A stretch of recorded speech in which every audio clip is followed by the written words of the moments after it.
पर आपके जैसे घमंडी नहीं है, आपके जैसे घमंडी नहीं है। 2019 के अंदर जमानत जब्त हो गई आपकी, 2024 के अंदर 2024 में चुनाव नहीं लड़ पाई, चुनाव नहीं लड़ पाई। उत्तर प्रदेश में आप मत करिए, वोट शेयर पार्टी है सुप्रिया जी, आप single digit vote share party है और खुद को सिर्फ आए थे, खुद को आए थे सिर्फ 5% वोट। तो समझिए, थोड़ा सा जमीन पे आइए, महिलाओं की बात करिए, कठुआ रेसिडेंट को मत बात करिए, समझिए आप, समझिए आप। लीचड़गिरी मत करो। अरे वो आपके संस्कार है सुप्रिया जी, में मेरे नहीं है, पर सच्चे तो बता दीजिए।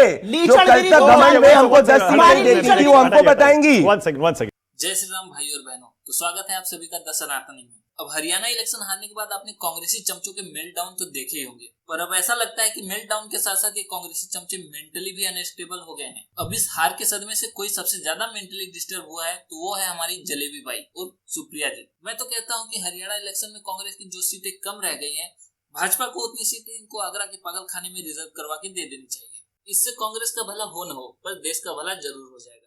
तो चलिए शुरू करते हैं।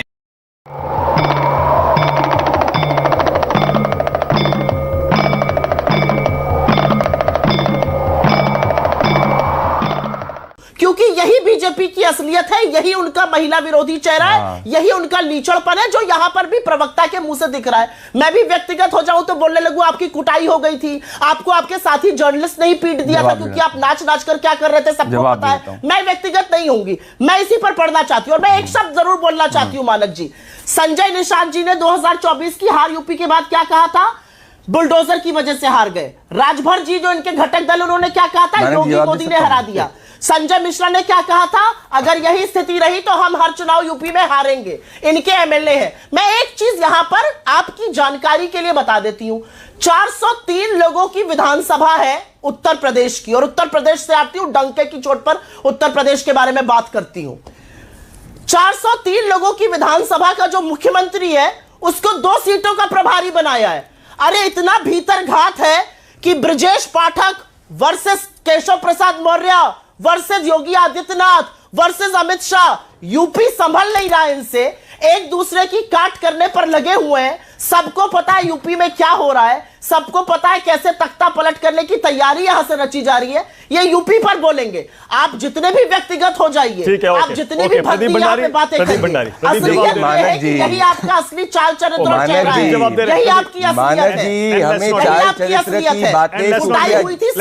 नहीं, मैं पर्सनल का ये पीछे चली गई, ये पर्सनल चली गई जो पहले आज के दिन पत्रकारिता कर रही थी और कल कांग्रेस पार्टी का टिकट लेना शुरू कर दिया था without a cooling of period. ये पर्सनल हो गई जो कहती थी कि मंडी में रेट किया है। महिलाओं के बारे में ये बात करेंगी जिनकी पार्टी के अंदर सब महिला विरोधी बयान करके छोड़ते हैं और ये विमेन बेटर्स को बात करती है। ये बात करेंगी कठुआ रेपिस्ट के पक्ष में इनकी प्रियंका वाड्रा जो है वो जाके रैली करती है, ये बात करेंगे। और इनका उत्तर प्रदेश में यही हश्र था। 2019 में जमानत जब्त हुई, 2024 में चुनाव नहीं लड़ पाएंगे।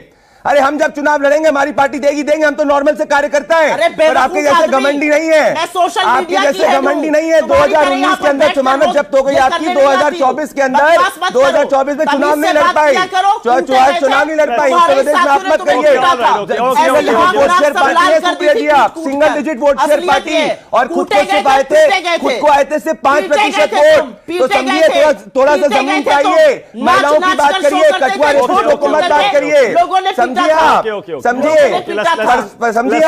लीचड़गिरी मत करो। अरे वो आपके संस्कार है सुप्रिया जी, में मेरे नहीं है, पर सच्चे तो बता दीजिए। जो कल तक घमंड में हमको 10 सीटें देती थी वो हमको बताएंगी। निश्चित तौर पर हरियाणा जहां कांग्रेस पार्टी को जीतना चाहिए था वहां कांग्रेस पार्टी हारी है, तो इसका मनोबल कांग्रेस पार्टी के ऊपर भी पड़ेगा और इसका असर भारतीय जनता पार्टी के कार्यकर्ताओं पर भी होगा। क्योंकि लोकसभा के चुनाव के बाद उनको ये लग गया था कि कहीं ऐसा तो नहीं नरेंद्र मोदी जी का जादू नहीं चल रहा, हमारे लिए मुश्किल पैदा हो जाए। लेकिन इसका दूसरा क्या इनको बोलूं मानक जी, इनको क्या, इनको ज्यादा भारतीय जनता पार्टी के बारे में पता है ना हमको। इनको जनता ने बता ही दिया कि इनकी राजनीति की समझ कैसे है। मैं आपको एक सिंपल उदाहरण दूंगा कि इनको क्यों सीरियसली लेना चाहिए। अभी सुप्रिया जी ने क्या बोला कि देवेंद्र फडणवीस जी ने बोला कि भाई भारतीय जनता पार्टी का मुख्यमंत्री होगा। एक और फेक न्यूज़ इन्होंने फैलाई। देवेंद्र फडणवीस जी से जब पूछा गया कि मुख्यमंत्री पद का उम्मीदवार कौन होगा तो उन्होंने बोला हमारे मुख्यमंत्री यहीं बैठे हैं, सिटिंग राइट हियर, जहाँ पे एकनाथ शिंदे जी बैठे थे। तो इनका काम ही है सुबह से शाम तक सोशल मीडिया टेलीविजन पे फेक न्यूज फैलाना। एक और बार मैंने इनको फैक्ट चेक कर दिया, इसीलिए लोग की जमानत जब्त होती, इसीलिए नवनीत राणा आपकी देखिए गोल को शिफ्ट कर दिया, अब गोल को शिफ्ट कर दिया। देखिए 1 मिनट भी मैं नहीं बोलता, जब तथ्य बोले जाते तो इतनी बौखला जाती है, क्योंकि इनका सुबह से दोपहर तक शाम तक काम होता है फेक न्यूज फैलाए, फेक न्यूज फैलाए, भाजपा पे फेक न्यूज फैलाए, खुद की पार्टी पे फेक न्यूज फैलाए, आंसू में अपनी पार्टी पे फेक न्यूज फैलाने दूंगा। बिल्कुल नहीं, नहीं आप जो बोल रही थी मैं नहीं बोल रहा था, ना ना ना ना ना मैं आपको, आप मेरे नेता के बारे में झूठ नहीं फैला सकती हैं। आप अपने नेता के बारे में झूठ फैलाइए, आपको टिकट चाहिए कांग्रेस से झूठ बोल के लीजिए, मेरे नेता के बारे में झूठ नहीं फैलाएंगे आप सुप्रिया सिन्हा जी। ना ना ना ना ना ना सुप्रिया जी, ये ट्रोल वाली हरकत, ये ट्रोल वाली बातें मत करिए प्लीज। आप प्रूफ करिए अगर बोला ऐसा है, वरना आपको स्टेटमेंट वापस लेने पड़ेंगे। आप एक रिस्पॉन्सिबल टेलीविजन चैनल पे